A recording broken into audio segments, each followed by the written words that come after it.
हाँ भाई आगे है बेटा आगे है now so starting for today is the first class of ours हम स्टार्ट करेंगे यहाँ पे कंप्यूटर हमने क्या किया हमने स्टार्ट किया इसको कहते हैं स्टार्ट का बटन है क्या है स्टार्ट का बटन स्टार्ट के बटन के साथ यहाँ पे आपको कुछ रिकमेंडेशंस देगा सही है कि भाई क्या क्या चीज़ें आपने देखनी है इसको कहते हैं यहाँ पे हमें पावर बटन्स है क्या है स्लीप मूड में लेके जाएगा शट डाउन बंद कर देगा रीस्टार्ट क्या कर देगा दोबारा स्टार्ट कर देगा हमारा काम है स्टार्ट पे आए स्टार्ट में आने के बाद यहाँ पे मुख्तलिफ आपको ऐप्स नज़र आएंगी जो ए से शुरू होगा बी से होगा सी से होगा जो भी अल्फ़ाबेटिकली जितने भी आपके ऐप्स हैं क्लियर बात समझ में आ रही नेक्स्ट हम आते हैं स्टार्ट डेस्कटॉप पे आते हैं डेस्कटॉप में हम यहाँ पे राइट क्लिक करते हैं तो हमें ये क्या कहेगा ये डेस्कटॉप ये हमारी स्क्रीन है स्क्रीन में ये मुख्तलिफ़ किस्म के आइकन्स हैं और जैसे हम आएंगे व्यू पे ये तो हमें दिखा देगा कि भाई आपके आइकन कितने लार्ज नज़र आने चाहिए या मीडियम नज़र आने चाहिए या छोटे नज़र आने चाहिए यहाँ पे हम अपने स्क्रीन को अपने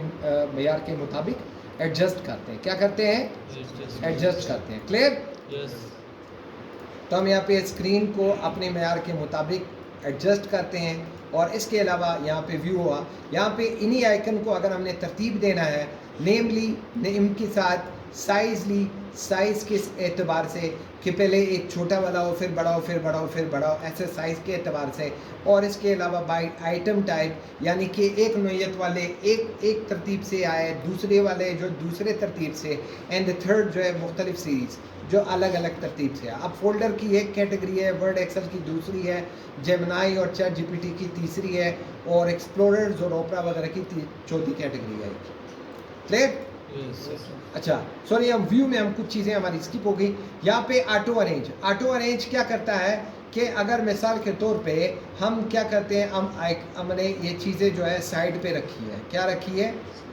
हमने मैं सब तो यहाँ पे बेतरतीब रखी है क्या रखी है बेतरतीब रखी है तो ये क्या करेगा कंप्यूटर में अगर हम आए व्यू में आए और हम उसको कहें ऑटो अरेंज तो ये खुद ब खुद उसको क्या कर देगा अरेंज कर देगा क्लियर बात समझ में आई अब ऑटो अरेंज के बाद अलाइन टू द ग्रिड देखो मैंने एक चीज़ ये पकड़ी है और एक इधर बिल्कुल करीब लेके गए क्या किया मैंने एक इतना बिल्कुल करीब लेके गए अब जो कंप्यूटर के जो हैं यहाँ पे जो हमें स्क्रीन जो लाइट डिस्प्ले नज़र आ रही है इसमें कई हॉरिजॉन्टल और लॉन्गिट्यूडनल लाइंस है एलईडीज़ लगी हुई है और उन एलईडीज़ के तहत इसने कंप्यूटर ने अपने सिस्टम को जो है horizontally X axis Y axis में डिवाइड किया हुआ है अब ये क्या चाहता है हर एक में छोटे छोटे ग्रिड्स होते हैं छोटे छोटे ग्रिड्स जैसे कि ग्राफ पेपर में होते हैं अब होता क्या है कि अगर हम इसको कहें कि भाई align icon to the grids यानी कि जो छोटे छोटे ग्रिड लाइन है जो ग्राफ पेपर के मुताबिक उसका जो एवरेज डिस्टेंस है वो हर एक का मेंटेन रखो जब हम इस पर क्लिक करेंगे तो क्या करेगा फासला मेंटेन रखेगा और अगर हम इसको कहें कि भाई अरेंज भी कर दो मुझे ऑटो अरेंज कर दो तो क्या कर देगा तरतीब भी खुद दे देगा क्लियर नेक्स्ट हम आते हैं यहाँ पे शो डेस्कटॉप आइकन जिस पे हमने चेक किया कि ये आइकन हमें नज़र आने चाहिए नहीं क्लिक करोगे तो ये क्या हो जाएगा जब क्लिक को अनचेक करोगे तो सब डेस्कटॉप के आइकन जो होंगे गायब हो जाएंगे क्लियर वापस लाने के लिए हम क्या करेंगे शो डेस्कटॉप आइकन वो आ जाएंगे शॉर्ट बाय जैसे हमने कहा नेम से होगा तरतीब नाम से है फिर साइज से तरतीब देना है ऑर्डर उसका यही होगा आइटम वाइज यानी कि तरतीब एटम के साथ पहले फोल्डर फलां चीज़ें और इसके अलावा शॉर्ट कर रहे हैं बाय डेट मॉडिफाइड यानी कि जिस तारीख से जो आज वाली तारीख है वो फाइल सबसे आगे आ जाए तो हमें वो फाइल सबसे आगे आ जाएगी जो लास्ट डेट वाली है क्लियर अच्छा रिफ्रेश कंप्यूटर को क्या कर लेगा रिफ्रेश कर लेगा क्लियर न्यू फोल्डर यहाँ पे न्यू पे आते हैं हमें न्यू में क्या फोल्डर मिलता है जिसमें हम कोई भी फोल्डर बना लेते हैं और अपना कोई भी नाम दे देते हैं सही बेटा हम यहाँ पे नाम देते हैं और कोई भी हमारी जो चीज़ें होती हैं हम ये फोल्डर में डाल सकते हैं क्लियर बात समझ में आई तो ये फोल्डर बन गया न्यू पे और उसके अलावा अंडू करना है अंडू मूव यानी कि जो काम हमने किया उसको अंडू कर दो ये वापस चला जाएगा बाहर स्क्रीन पे आएगा क्लियर नेक्स्ट हम आते हैं इतना काफ़ी है सही है बेटा ये बाकी चीज़ों की शॉर्टकट्स हैं इसको आगे हम देखेंगे और इसके अलावा हम आज की जो बेसिक हमारी क्लास है हम कहेंगे कि पीसी कॉन्फ़िगरेशन हमें इस कंप्यूटर के बारे में पता लगे कि ये कौन सा कंप्यूटर है कितनी इसकी स्पेस है, रैम कौन सा है, प्रोसेसर कौन सा है, कि कोई भी हमें कंप्यूटर हमें लगा मिले तो हमें पता लगे कि इसकी कॉन्फ़िगरेशन है क्या, इसकी क्या कैपेसिटी है। क्लियर? तो हम क्या करेंगे, उसके लिए कॉन्फ़िगरेशन मालूम करने के लिए माई कंप्यूटर पे आएंगे, क्लिक करेंगे, राइट क्लिक करके प्रॉपर्टीज़ में आएंगे। किधर आएंगे? प्रॉपर्टीज़ में। जैसे हम प्रॉपर्टीज़ में आएंगे, हमें यहाँ पे डिस्प्ले में कुछ चीज़ें नज़र आएंगी कि आपकी विंडो कौन सी है, रैम कितना है और इसके अलावा प्रोसेसर कितना है। जैसे आप देख रहे हो, सही है बेटा, डिवाइस का नाम ये आपको बताएगा, प्रोसेसर आपका कितना है, कहते हैं डुअल कोर सीपीयू है, सही है, कोर टू सीपीयू है, और उसके अलावा 4 GB रैम है। कितना रैम है? 4 GB रैम है। और ये आपको प्रोडक्ट आईडी, और इसमें ये चीज़ नोट करने वाली है कि आपका जो सिस्टम बिट्स है वो 64 बिट है। कितना है? 64 बिट। अब जो भी हम प्रोग्राम हम इंस्टॉल करेंगे, इस बिट को मद्देनज़र रखते हुए इंस्टॉल करेंगे। कुछ 32 बिट्स होती है, कुछ 64 और 86 होती है। और अगर आपने 64 में 64 बिट वाला सॉफ्टवेयर इंस्टॉल हो सकता है, 32 बिट में या 86 बिट में 32 बिट्स वाले ही प्रोग्राम हम इंस्टॉल करते हैं। 64 जो हाई कंप्यूटर, जो ताकतवर कंप्यूटर होते हैं उनके लिए इस्तेमाल होता है। 32 बिट अमूमन ये जो छोटे कंप्यूटर होते हैं उनके लिए इस्तेमाल होता है। क्लियर? विंडोज़ के बारे में बताएगा कि आपकी विंडोज़ ये है, और इसके अलावा यहाँ पे आपको प्रोडक्ट कीज़ के बारे में बताएगा कि आपकी प्रोडक्ट कीज़ यहाँ पे क्या है, अपग्रेडेड है या एक्टिव है या नहीं है। क्लियर? इतना काफ़ी है।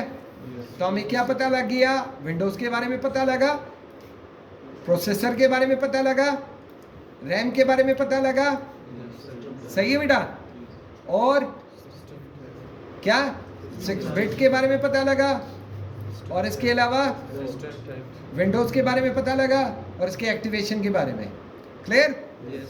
कोई मसला यहाँ तक नहीं है बेटा? चले, ओके।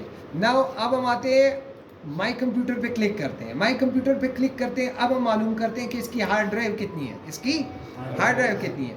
हार्ड ड्राइव पे अगर आप देखो, हर एक सी पार्टीशन, डी पार्टीशन, ई पार्टीशन या डीवीडी रोम, हम किसी भी पार्टीशन पे यहाँ पे क्लिक करते हैं तो हमें यहाँ पे मोर ऑप्शन में आते हैं, सेम एज इट इज उसकी प्रॉपर्टीज़ में आते हैं। किधर आते हैं? प्रॉपर्टीज़ में। यह आपको बताएगा यूज स्पेस कितनी है, 51 GB, फ्री स्पेस कितनी है, 48 GB, टोटल कैपेसिटी इसकी कितनी है, 99.9। कितनी? 99.9, यानी कि 100 GB ये एक पार्टीशन है, और ये दूसरा कितना है, दूसरा आपको बताएगा कि भाई ये कितना है, 97.9, यानी कि 98। कितना? 98।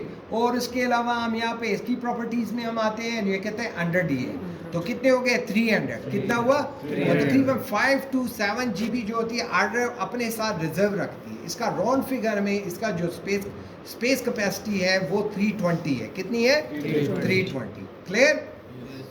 यहाँ तक काफ़ी है? काफ़ी है या नहीं? अच्छा, आज जो एक और इनिशियल एक्सरसाइज करते हैं। इनिशियल एक्सरसाइज हम यहाँ स्टार्ट के बटन पे क्लिक करते हैं, ऑल एप्स पे आते हैं, सही बेटा, ऑल एप्स पे आते हैं। ऑल एप्स में या ये नोटपैड लिखा हुआ है, हम क्या करेंगे कि विंडोज़ का बटन, हम ये विंडोज़ का बटन प्रेस करेंगे और आर दबाएंगे। क्या दबाया? आर दबाया। यहाँ हम लिखेंगे notepad, NOTE, note PAD, pad, note pad. जैसे हम इसको इंटर करेंगे हमारे सामने ये एक नया प्रोग्राम खुल जाएगा। क्या होएगा? ये नया प्रोग्राम खुल जाएगा। नया प्रोग्राम खुलने के बाद हमारे पास हम इसको क्या करेंगे, न्यू फाइल खोलेंगे। क्या करेंगे? न्यू टैब या न्यू फाइल, सही है, न्यू विंडो यानी कि नए विंडो में खुलेंगे। क्लियर?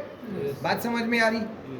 अब इसमें आज का जो बेसिक हमारा एक्सरसाइज है, हम सब बच्चे ये सब बच्चे एक्सरसाइज करेंगे। क्या करेंगे कि अपनी उंगलियां ASDF स्पेस JKL, सही बेटा, उंगलियां क्या रखनी है, JKL सेमीकोलन, और इस तरतीब से आपकी उंगलियां ये टाइप करेगी, a quick brown fox jumps over the lazy dog. सही बेटा, आपने ये जुमला टाइप करना है। और हाँ, दो चीज़ें आपने मॉनिटर करनी है कि आपकी उंगलियां ये 0 पॉइंट से ASDF से और स्पेस JKL सेमीकोलन से उठनी नहीं चाहिए। आपकी उंगलियां इसी पैरामीटर में आहिस्ता आहिस्ता काम करे और उठे नहीं, आहिस्ता आहिस्ता। अब हर बच्चा जो कंप्यूटर पे, जो तादाद के हिसाब से तकरीबन 20-22 बच्चे हैं, हर एक बच्चा हर कंप्यूटर पे 3-3 बच्चे बैठेंगे। 10 मिनट के हिसाब से हर एक बच्चा अपना टाइम को यूज़ करेगा। क्लियर? अच्छा दे दो। सो आज के लिए काफ़ी है।